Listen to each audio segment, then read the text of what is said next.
Hi, my name is Moyo and there's no venture that's new under the sun. Welcome back to another episode of the Vocational Podcast. I'm so glad to have you back here if you're a returning listener. I hope you're aware that it's kind of your responsibility to share and bring in new listeners. So if you're a new listener here, you are welcome in the name of whatever you believe in. Have with me the phenomenal, the wonderful, the ecstatic, the beautiful, as you can see, Moyo Akimbola. So how has your day been so far? My day has been trying. But my day has been fine. She's like, my day has been a day. Mm-hmm. I would like for you to tell them how you got to know me. We have a friend in common. Yes. Who's also my cousin. And both of you met on Bumble. On Bumble BFF. On Bumble BFF. So I think, honestly, it was one of those, I showed up at their house. Yeah. And you were there. And we also saw Barbie. Yes, we did see Barbie We together. did. You know, like at that point, I didn't know you were there because then I was like, oh, another friend, yay. Honestly, fair. That's fair. A lot of people are shocked when I say, oh yeah, by the way, that's also my cousin. Yeah. But then, like, they all have the same, like, face shape. I don't know how else to describe it aside from a face. I'll have to disagree with you there. I don't see it. I don't see it. I see it clearly. I don't see it. Maybe that's why I need glasses. Are you ready, kids? I am. Aye, Captain. Yes. I was a bit slow. Kiss my Jesus. Hey. All of my Igbo forefathers are after me. Kiss, marry, and kill. That is what we are playing, please. Okay. Ah, wow. Please. I'm from River State. I'm not even Igbo. Fashionista, of course. So the fashion edition. Oh. Okay. Low-rise jeans, Mm-hmm. skinny jeans, Mm-hmm. super distressed jeans, like is in turmoil. Kiss low-rise jeans. I feel like I flirt with low-rise jeans, but I'm still a bit shy. Okay, But so I feel like I flirt with it. fair enough. Super distressed jeans, very, very, very comfy, very, very relaxed looking. Yes, I would marry that. Marry? Kill skinny jeans. And to be fair, it's not even just a trend thing. I hate the fact that it's clinging to my skin the entire way, please. Do you know what Kill that. I truly hate? When you take them off and then you start itching. Yeah, and there are lines The itch. all across your face. Let's kill that. And then because of like how fair I am, it just everything is red. Yeah, and So I also it's- have eczema, so like, please, that's just Like, no. No. And I think it might be coming back, but I refuse. Coming back to I where? refuse. Coming back to where? I Please refuse. go back from where you came. Truly. Don't come back. Thank you very much. Little black dress, Okay. red bodycon mini dress, Okay. sequin floor length gown. Wow. Kiss, marry, kill. I would kiss a red bodycon dress. I feel like it's very flirty. It's very like, going on a cute little date. And yes. I would marry a little black dress. I feel like that's very universal. Everyone needs it. It goes. You can style it in very different ways. Yeah. I'm not a sequins gal. I'm not a sequins gal. Fair enough. So- And honestly, little black dress comes across as wife material, so absolutely marry. Okay, and now for the tops and bottoms that come as a set. Matching silk lounge set. Okay. A fluffy Christmas onesie, so it isn't exactly a set, but like it covers the top and the bottom. So a fluffy Christmas onesie and an athleisure matching set. I would kiss the silk set. Okay. I feel like with the silk sets, like, I mean, I have a few, and there's one in particular that my friends call pajamas. You know who you are. I would kiss that. I think it's cute. I think it's a cute little like airport, like just okay. you're comfy, but like you look dressed up. Okay. I would marry the Christmas onesie. I feel like comfy. Yes. It feels like home. Yes, it does. And You would Olamide, I'm speaking to you. I would kill the athleisure set. I feel like we need to diversify our wardrobe. Olamide, I'm talking to you specifically. She has like 5 million. Oh my god. And honestly, my relationship with the gym is whatever I show up in, you take it like that. You know what, I really don't want to be here anyway. Absolutely fair. Yeah. Like when did I don't know, is it like just an intense gym culture, but when did we, turn the gym into fashion? Like, into, please, you know that I'm dying here. Like, this is not a fun experience. When I'm huffing and puffing, I'm please, and now I'm like, okay, but it's my stomach. Please, I would kill that. Yes. Absolutely fair. Honestly, no notes. I gave all the answers. Unfortunately. Now, you read a lot of books. You famously own a Kindle. Oh my God. Okay. Yes, I do. In fact, I do. Wonderful. So, what was your favorite read of 2025? And what are you currently reading? Okay. I had the same answer for both for this year. Okay. And I think it's my answer because it's a slight diversion from what I typically read. Okay. I've been dabbling more into like not sci-fi. It's more like fantasy, but not like fairy fantasy. Very like I don't know. I can't remember what it's called, but it's very like.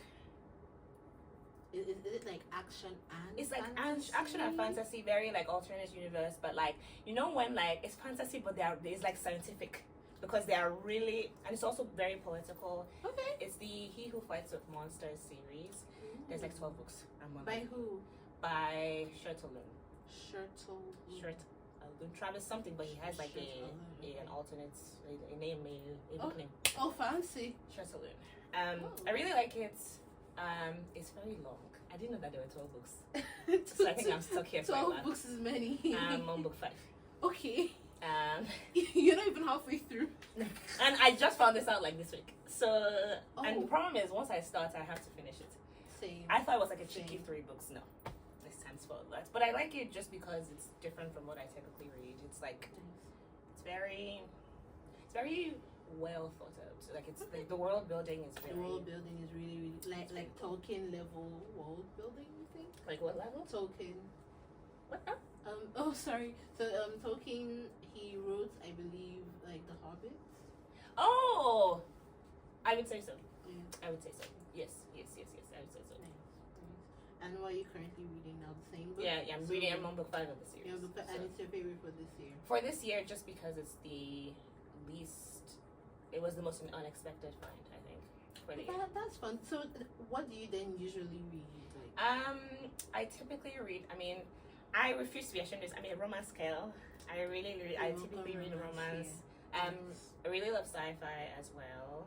And like just women's fiction in general.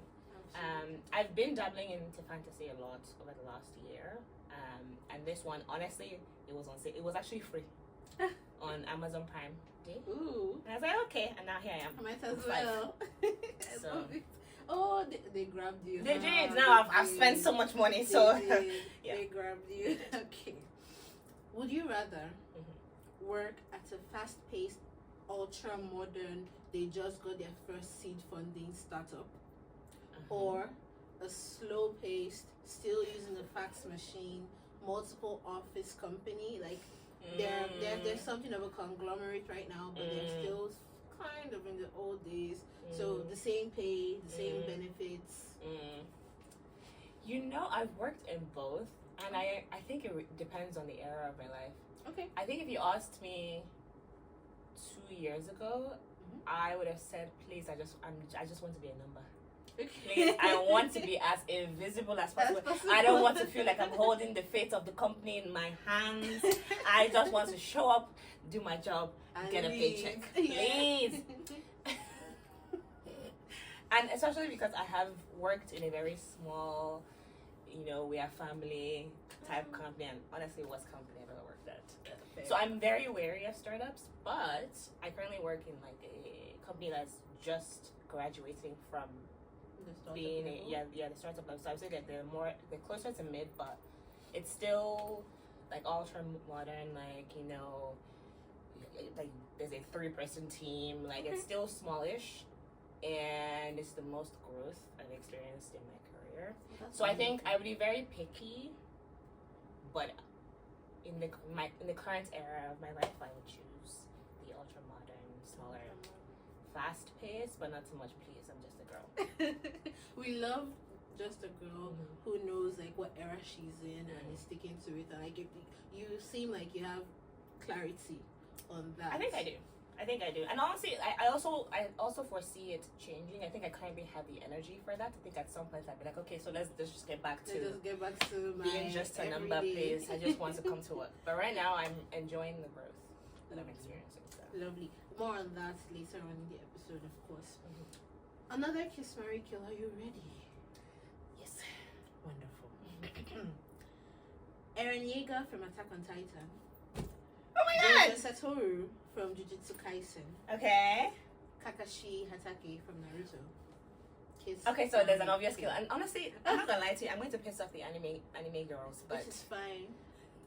this is my personal preference. Okay, this has nothing to do with the actress. I'm sure you love it. I'm sure he's your favorite.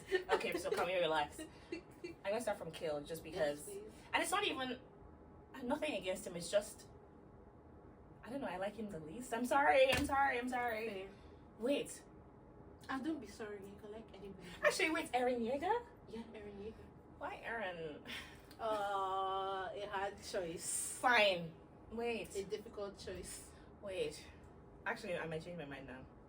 Pick No, one. I'm sorry. I changed. I'm sorry. I take it back. I'm killing Eren. He's very annoying. Jesus. Eren is so annoying. What does he do? Why is he He's so like- annoying? He's like a 16-year-old boy who has no powers and quite frankly can be beaten by a 12-year-old boy will save the world. And no, we must fight.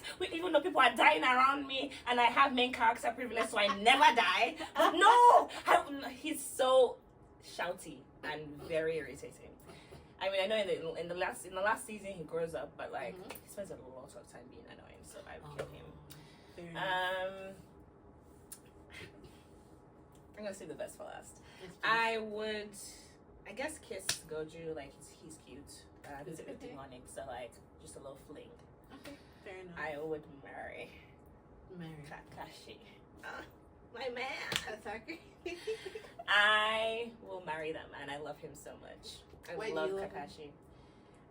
He's like the perfect, like in every show I watch, my favorite is always that character type. Like Okay. the very skilled, very sarcastic. They typically have white hair. Oh. She likes blonde men. No, like actually white. Stark Okay. white. Okay. It's like the combination of like competence, like you're very good at what you do, but also like slight arrogance. I enjoy it. I enjoy it in anime a lot. Okay. Mhm. We will not judge your choices. We in the anime community. This is only in cartoons. I We hate men will like that. You know, fair enough. Before some of you come and be like, "Oh yeah, I'm that kind of man. I could be Don't that." come near me. No, Thank you. This is purely fictional. Thank you. Pure. What is your favorite anime of all time, and which are you watching right now? No, don't do that to me. I have Actually, to. no. This is an easy answer. I don't know why I'm pretending. My favorite of all time is World Trader. Oh, I really enjoy that show. No show has topped it for me, and Really? it's slightly older, so like it's not everybody's cup of tea. And I will not be taking opinions. It is my favorite show. Fair enough. I'm currently rewatching Attack on Titan Ooh. with Debbie. She's Oh. behind the camera. Hi, Debbie. Hi, Debbie. I never finished the last season, so I rewatched it and I also introduced her to it. So that's what I'm currently watching. Oh, nice. But why is the other one like your favorite of all World time? Trigger? Is it like the world building like you mentioned before? Yes, it's or- everything. So it has everything I really enjoy in anime. It Okay. has the main character is like a Kakashi type character. He's very skilled. He has white hair. Oh, But he's very skilled. I love his skill. I hate a weak main character. That's why I Yeah. hate Eren. Fair enough. He's very skilled.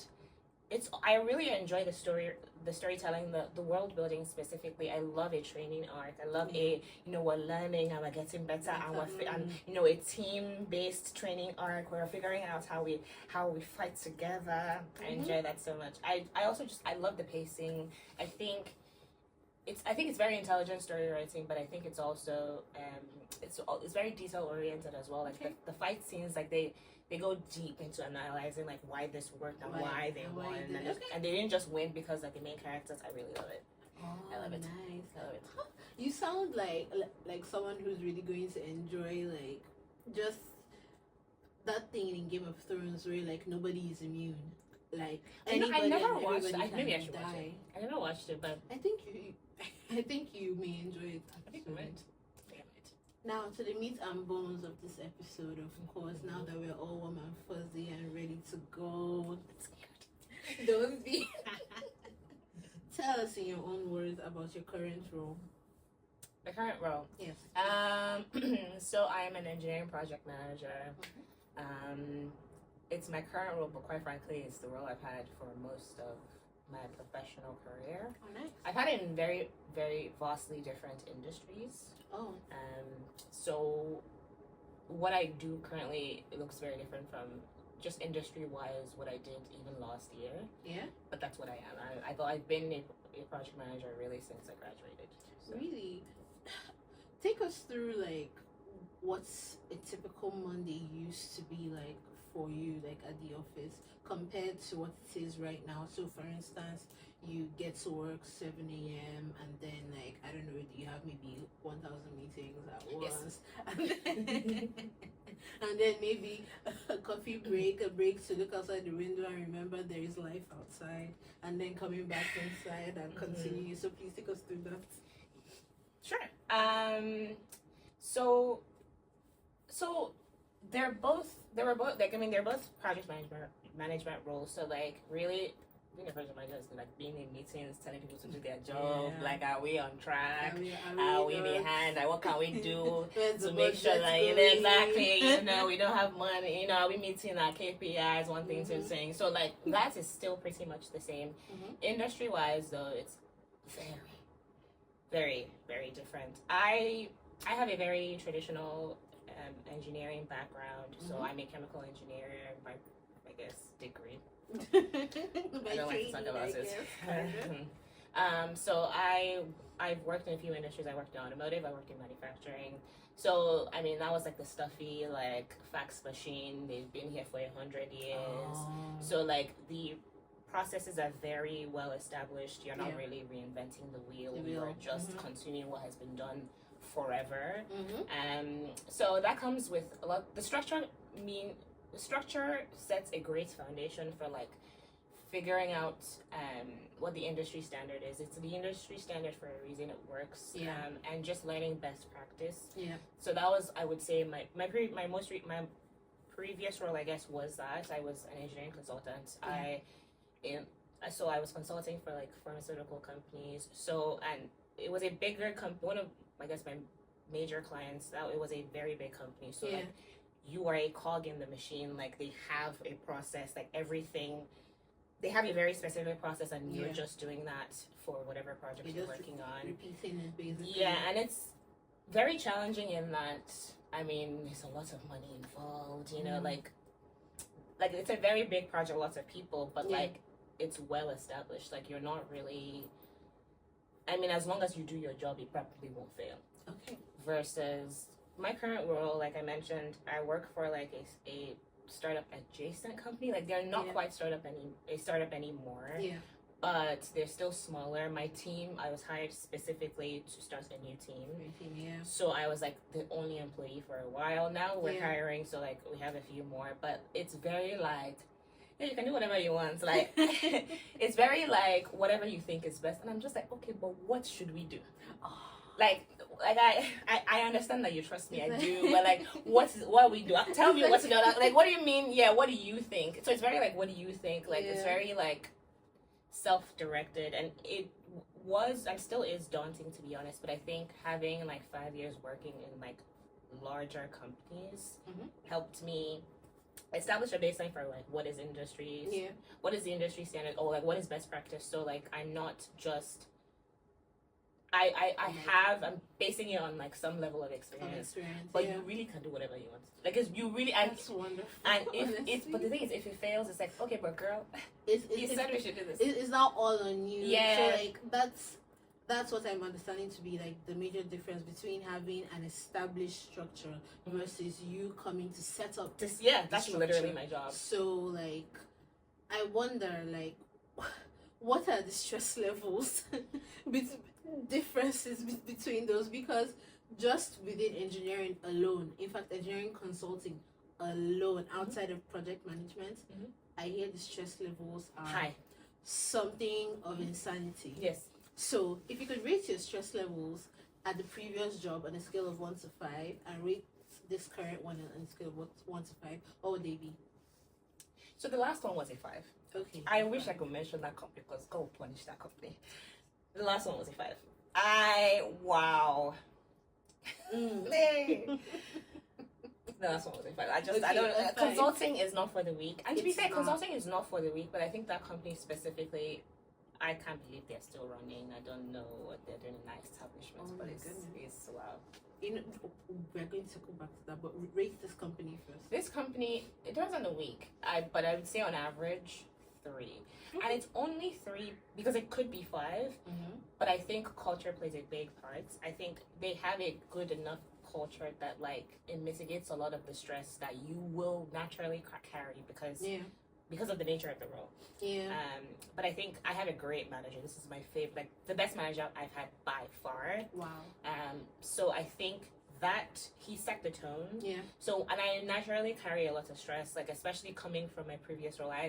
Wow. No, he could see the trauma oozing. And he's just like, girl, relax. He was like, relax. He's like, we don't do that here. We don't do that here. We don't do that here. Yeah, so even though the job itself is like, it's stressful in that there's just a lot riding on your success. Just not because people are pressuring you, but because of like you're literally starting a new team, and if it doesn't work, then go home. Like the company. Thank you. You're welcome. The company will be fine without this team, so it's just a proof of concept, and so I naturally carried the stress, but I think my manager is very good at like maintaining perspective, and that's something I'm learning. So I would say 3. Okay, so like, what do you think were the contributing factors, like within that, you know, their lack of, or you know, like their difference in culture? What do you think was like one of the major factors in play? Was it like at the previous company, like they wanted you to basically wrath magic and like and like fix all of their issues with, even though let's say the structure they had them wasn't perfect or working in their favor? And is it that this company, like they're making sure you're aware that they know how difficult your job could get, and they're making sure you know that even though things don't really like pan out as you envision for, let's say, a particular product or like a particular person, like things will be fine, like they're making sure you always know things will be fine? Is that like a contributing factor to the stress levels? Absolutely. I think for my current role, it's not do or die. So they definitely want to do it. Like it's a tech company, so they're very much like at the forefront. Like innovation is their thing, and they want to be the first to do something. And so there's a lot riding on the success of this team. But their interests are very diversified. So if this team doesn't pan out, maybe I will be out of a job, but like the company will be fine.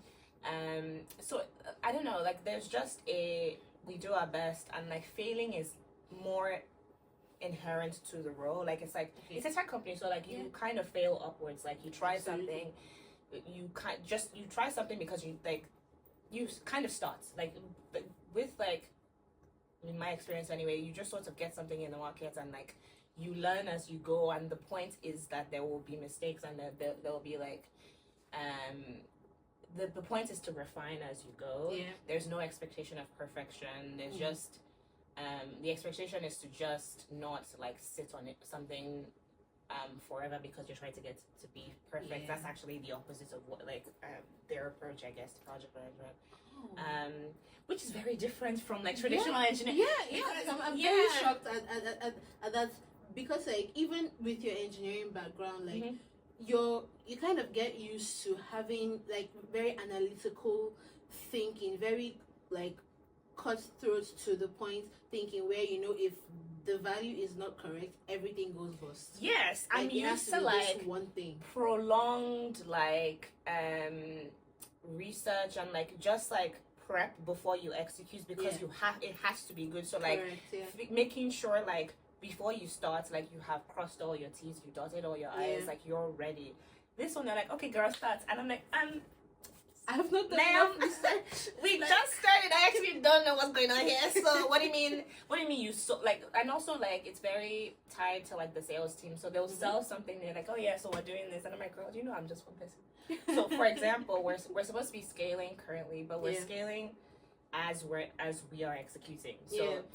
So they have deep pockets, but they can only justify the spend when they have a business case for it. So it's almost like one of my supervisors says this a lot, and honestly I think it's kind of obnoxious, but whatever. So we're building the plane as we're flying it, and that's literally it. Oh my goodness. Like we're already in the air. So at any point we could crash. We could. We're already, but the thing is that we're not like building it on the ground, which is what I'm used to. Like you buy the parts, you figure, is this the best price? Like, what are our options?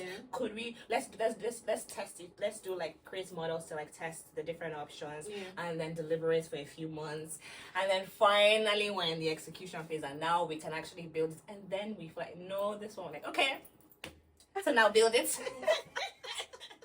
And I think depending on the company, and some people, I kind of struggle with this model because it's so unfamiliar, and it can be stressful if I'm honest, but I think the culture determines whether or not it kills you. And I think I work at a company where they are trying at least my manager is trying to like maintain a healthy balance of like, okay, this is when we know that these expectations are sort of ridiculous, but we're doing our best anyway. That's like really, really good and pretty rare, I'm not going to lie to you, especially like in this day and age where obviously like it's an employer's market, so like everybody is kind of, you know, just accepting whatever they get to keep a roof over their head, keep food in their belly, you know, necessities. So I wonder, like, how did you get the previous job? And how did you get this one? So was it a case of, oh, I've been searching for 6 months, the previous one came and you're like, oh, wonderful, now I have a job. And then so you work through it and you're like, yes, this is not a job, this is a graveyard. So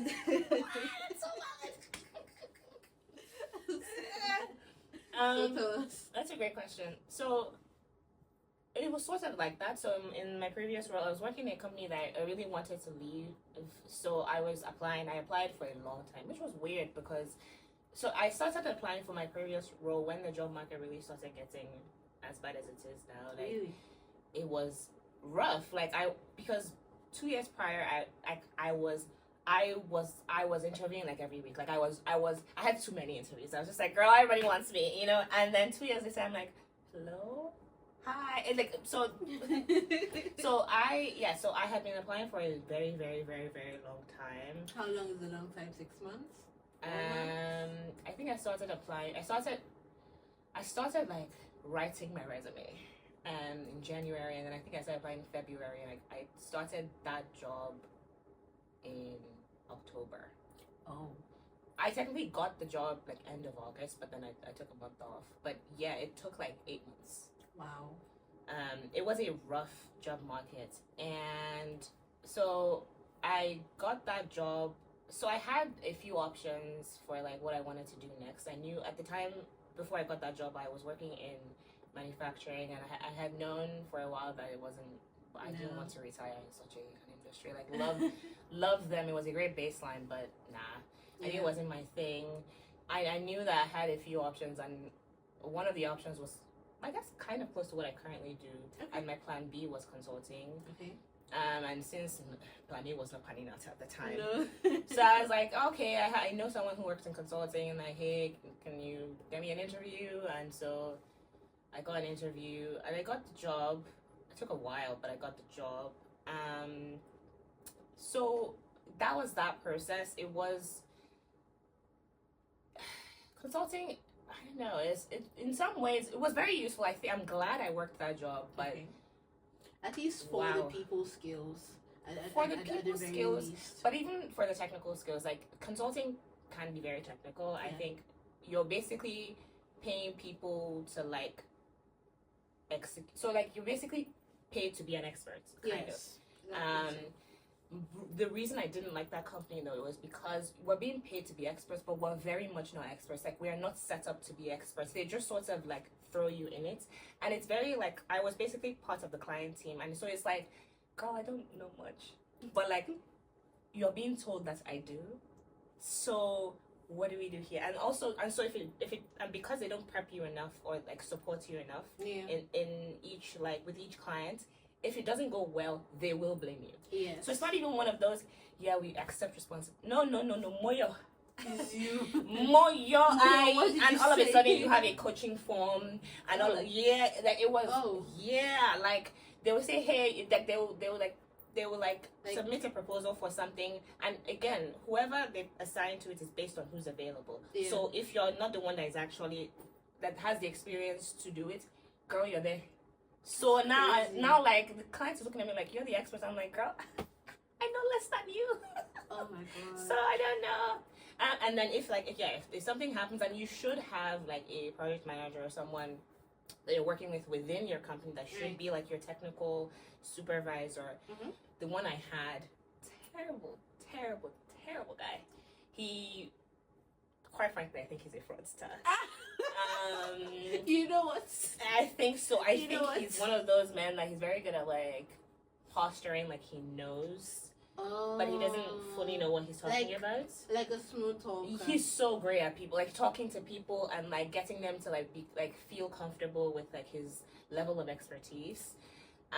But I don't think he has the level of expertise that he postures. He postures to have. You know something? I wonder, like, just in project management and product management in general, if there's like a specific set of personality traits you have to succeed in that kind of role. For instance, that guy's own absolutely the smooth talking and salespeople would do great. Wonder, like, for just your type of personality, I wonder if like you have to be a little bit perfectionist, a little bit like leadership inclined. For instance, we are aware that like you were the head girl at your like secondary school as well. We're just aware of such things. Who is we? We people. Oh, we're just aware that like you've always been more like leadership inclined. So I wonder, like, is that one of, you know, I'm sorry. is that one of, like, I don't know, part of the skill sets that you would think a successful product and project manager should have? You know what's interesting? I don't consider myself a natural project manager. I've definitely had to grow into the role and kind of accept. It sounds a bit grim, but for a while there, I was like, I don't think this is me. Like, it's very. So I was the head girl, but I want to give some context. Like, please, I was the head girl in a Nigerian school, and quite frankly, the only prerequisite was being like, if you have the highest grades. Okay. As a girl, you are the head girl. Really?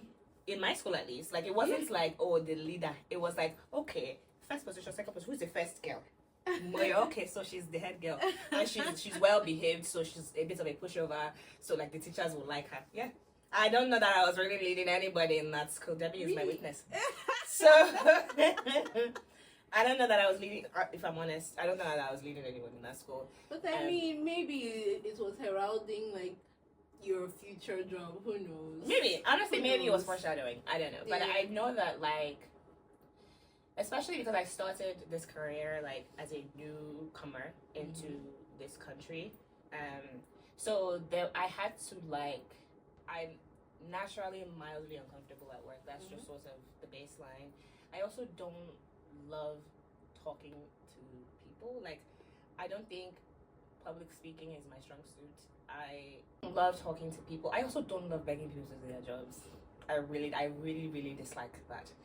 For a long time, especially because I was like the very like generic, good at school, very cerebral. Like, I just want to put my head down and do my work and just go home. So that's what I thought working was. Yeah.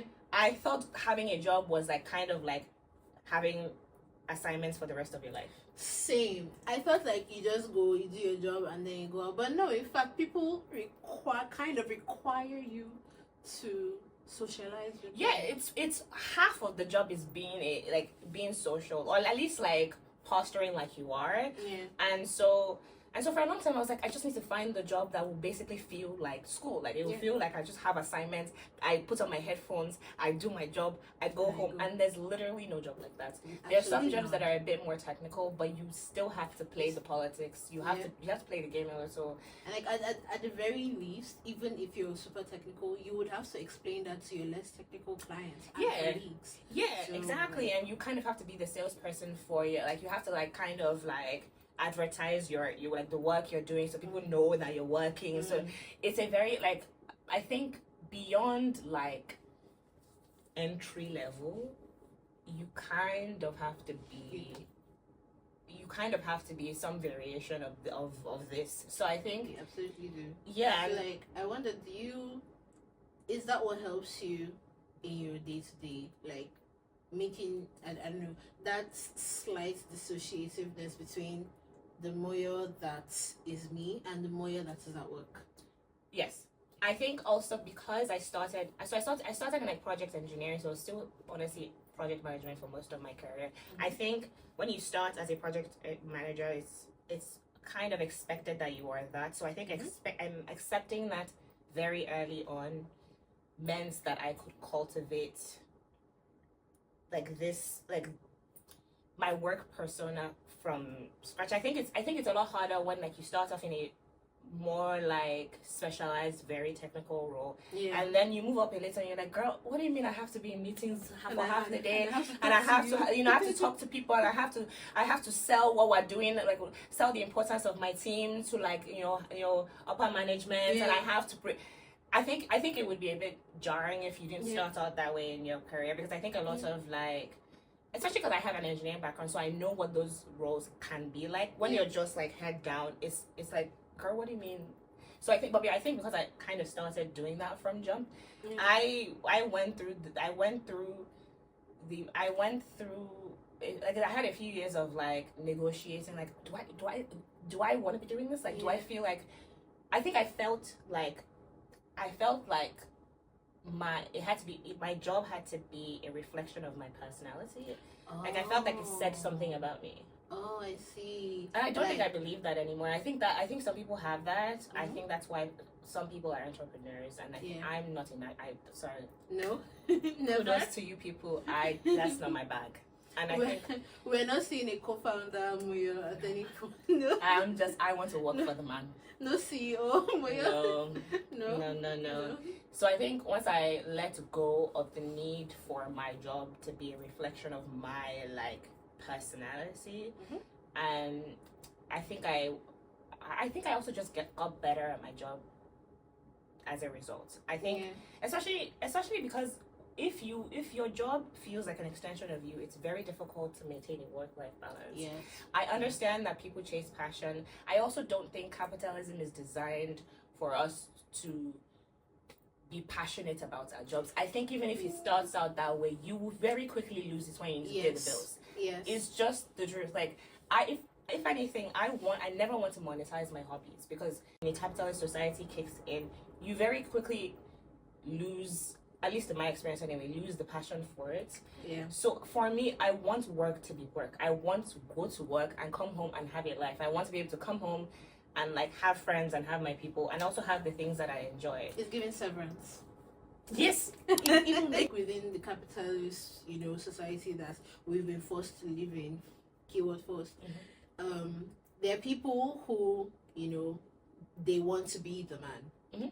Is you don't really find a lot of people realizing that, okay, maybe being the man is just not for me. It's not. And I would prefer that. And I like that you have that level of clarity. Okay. And now, like, you've mentioned your chemical engineering background multiple times. Now, people, and myself included before I saw the lights, people assume that when you go into product management or project management, is because you're trying to avoid the statistics, the applied mathematics Girl. in Oh. in like traditional engineering roles. Mm. So I wonder, like, when you were, for instance, just getting into school, you know, like doing A levels as well, was it something at the back of your mind, like, oh, I need to pick an engineering that I know I could easily transition from, you know, traditional engineering into more project engineering? And you know what, is this even true that you guys don't do a lot of math? Please. No, girl. I hate to break it to you if you are watching and you are hoping for me to say yes. It's not true. So sorry about that. I also, I think I kind of fell into project management anyway, so I don't know that I kind of was specifically seeking it out. I love math, and you will do math. I don't know if we get that impression. Like, what kinds of math? Like statistics or? Yeah, like, I mean, if you're in charge of like forecasting or like, there's a lot of money involved with project management. Like, you are in charge of money, but also not even just that. Especially if you're an engineering project manager, you're in charge. You're managing engineering projects. Like, there's a level of technical ability that you have to have as a baseline, because what are you're speaking to the specialists. They will laugh you out of the room if you don't know what you're talking about. Absolutely. I think the best engineering project managers are engineers by trade. Like, I don't know that I would, at least I can only speak for engineering project management. Project management is very broad, and I think there are project management roles in every industry. Yeah. I'm specifically talking about the engineering industry. I struggle. I can tell when I'm speaking to someone who doesn't know what they're talking about. Really? Yeah, because you're basically trying to like, because part of managing a project is like figuring out if something is feasible, and then putting a dollar value to it, and then convincing people to give you that money, and then also like managing the execution of it. The execution of it is engineering it to existence. So if you're telling me, if I'm the engineer telling me, oh yeah, I think this is feasible, and you don't know what you're talking about, I'm like, girl, who brought you here? That is clearly. What are you doing? Because this is clearly not, like, you know what I'm saying? Yeah. You're the spokesperson for the role, so you kind of have to have a baseline understanding of what is going on. Yeah. So there's a lot of math involved. I'm a chemical engineer, and I'm a bit disillusioned by it. Okay. But I think it was a good enough baseline for what I do now. I kind of fell into project management in general because I studied chemical engineering. Chemical engineering is a very well established industry. There's not a lot of innovation happening in the industry. Everything has been done. There's no new idea that you have. Absolutely. That has not been had. Most times, yes.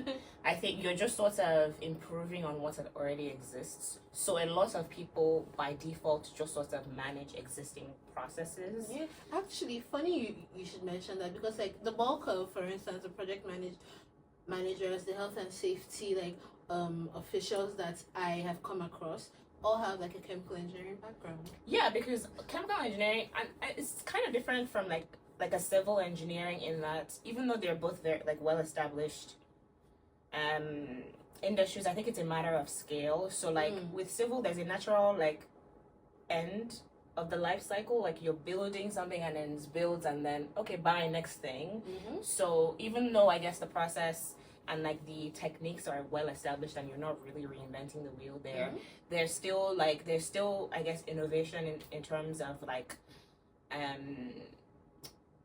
I guess in term like it's a level of innovation, because like especially if you're a structural engineer, for example, they're like different structures, different land forms, like one solution can never be 100% replicated for a different like land, a different location as well. Yes, but with chemical engineering, I think it's a matter of scale as well. Like especially if you're thinking like manufacturing, which is where a lot of chemical engineers end up, like they land.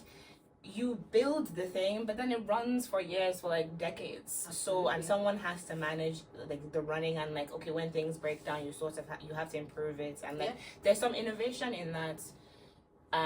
Technology is improving how we do things, but the bones of the thing will remain the same. So a lot of chemical engineers are just managing existing processes. I wonder, like, during like your undergraduate degree as well, did you ever take like any engineering management courses? Yes, it was a requirement to finish my degree. Same for me with electrical. So is there like any one topic that you feel like if there's a student listening, they should pay like closer attention to if they're interested in going into your field? That's a great question. Thank you. I think just having a strong understanding of the project life cycle, and it's not rocket science. I think anyone can call themselves a project manager. Quite frankly, it's not that hard to become one. But I think the good ones invest in resources and like continuous improvement, because so what I mean is that like you can sort of just start something and then like figure it out as you go, and maybe it's like somewhat successful, but but there are best practices for a reason. So like the feasibility phase is more important than, honestly, quite frankly, even tech companies. I think so. I think that even while I understand that like you can sort of like being agile and like learning as you go and like continuously improving is important. I also think that your proof of concept, your the baseline for why you're doing this has to make sense. Else like throwing money away. Yeah, so you can't skimp on understanding the why. And having a baseline understanding of the technical requirements for like executing the project. I think if you want to be a project manager, getting your PMP is likely important. I need to get on that. Really? I'm pretty much there. I just need to write the exam. What's a PMP, just for people listening? The Project Management Professional Certification. In terms of undergrad, which was your original question? Yes. I didn't do your best. You know what's fair? Honestly, just like do your very best. A lot of what I know now I learned on the job. I think if I'm honest, I think really what I got from university was learning how to learn. And I think just like figuring out how to like figure things out. And I think once you have that as your baseline, you'll mostly be fine, I think. Yeah? I think. So number one, learn how to learn. Yes. Right? Very, very, very, very good advice. And like she's not the first person who has, said that is essentially what her university experience has done for her. So like within your field as well, within your industry, where would you apply that to? So learning how to learn, obviously, if you're going to take certification courses, you're going to have to do some reading. So what certifications do you think apply, and which would you, let's say, be getting within the next year? That's a great question. I think it depends on what field you're in. If you are in consulting, I would say get a PhD. I know a lot of people, engineers, don't care about it, but I think there are lots of fields where you can get away with not doing it. Yeah. But I think consulting very specifically, it provides a level of legitimacy that you need. Yeah.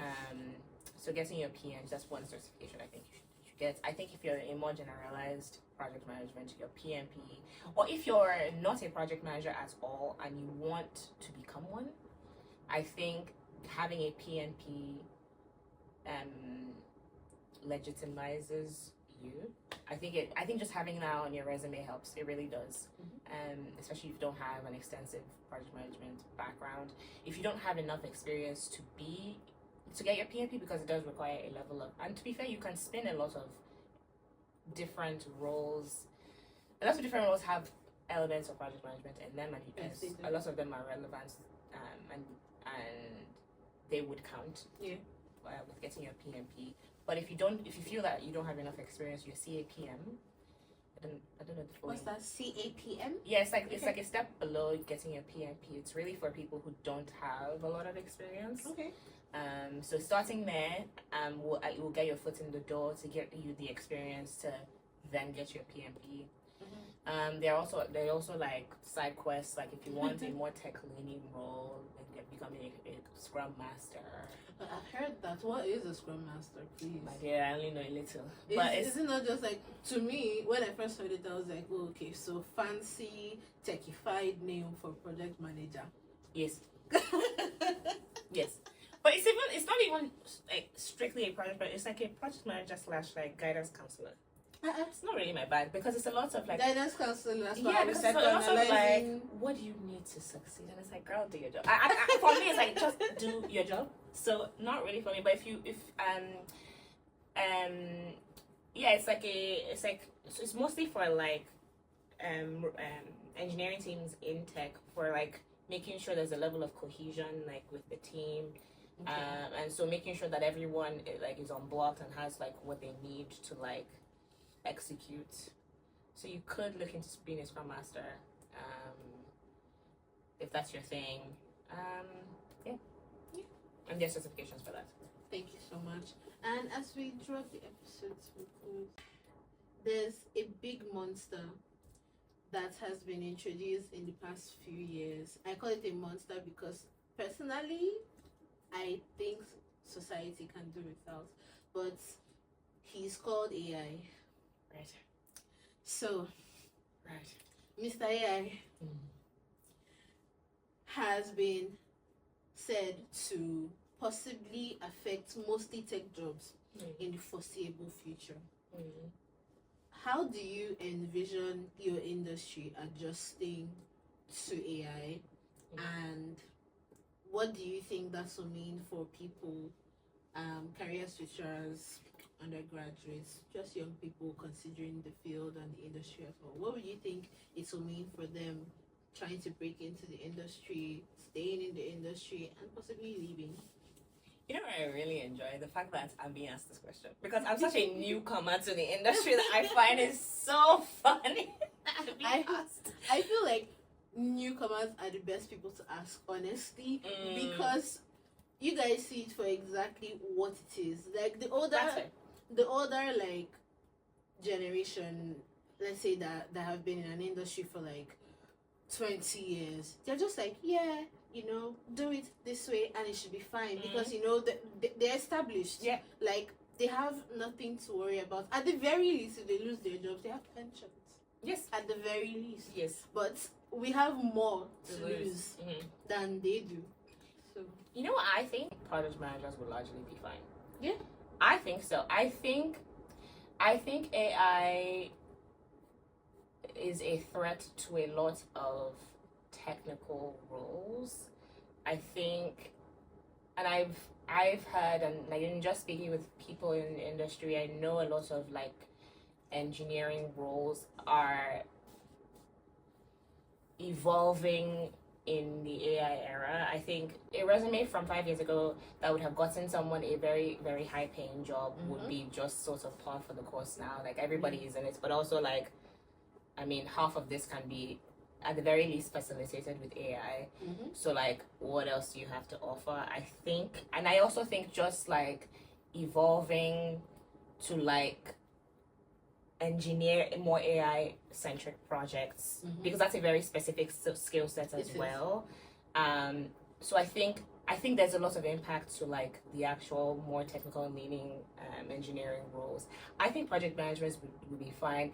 I think regardless of, and this is not to say that you shouldn't sharpen your skills. I think you should sharpen your skills enough to be able to work with AI and work on AI projects or AI projects. But I think in general, and which is why project management is such a very, very broad role. If something needs to be done, someone will need to lead that team. Like it's just sort of what it is. I think by definition, even if we're all leading a team of bots, which anyway, I think project management, in my opinion anyway, is if you're looking for stability and like some level of job security, I think project management is a good option. Especially because this role that I have, I kind of fell into it. I don't remember applying for this job. Truly, I think I just sort of applied, And I think also because they wanted to cater to like traditional engineering customers, they're like, hey, you have that, so you make us sound legitimate, so like come aboard. So and again, and this was this year, and we know what the job market is like. Yes. So it gets tough out there, and I think for me that's an indication that project management is a fairly stable, at least in my current opinion. Maybe I'll eat my words in a few years, but this is what I currently think. Thank you so much, Moyo. Could you please leave us with a bit of advice? It could be fashion advice, it could be anime advice, whatever you want. Speak to us, tell us something. Oh, my advice would be to be open-minded. I think where I am now is not exactly. If I was actually designing what I thought my life would end up being like, I don't think I would have chosen this at the very beginning of my career. But I think there's a level of open-mindedness and just also paying attention to where life is kind of nudging you to go, and being okay with like being multifaceted. I think that there's quite frankly more to life than work. So like your job can just be a job, and you could have many hobbies. I have many hobbies, fashion being one of them. And I think I have also very art leaning hobbies as well, but my job does not indicate that, and I think that's okay. I think as long as you chase that bag and you can pay your rent, I think you're doing great. So be open-minded and just sort of let life kind of take you where it does. Thank you so much. See you guys in the next one. Bye.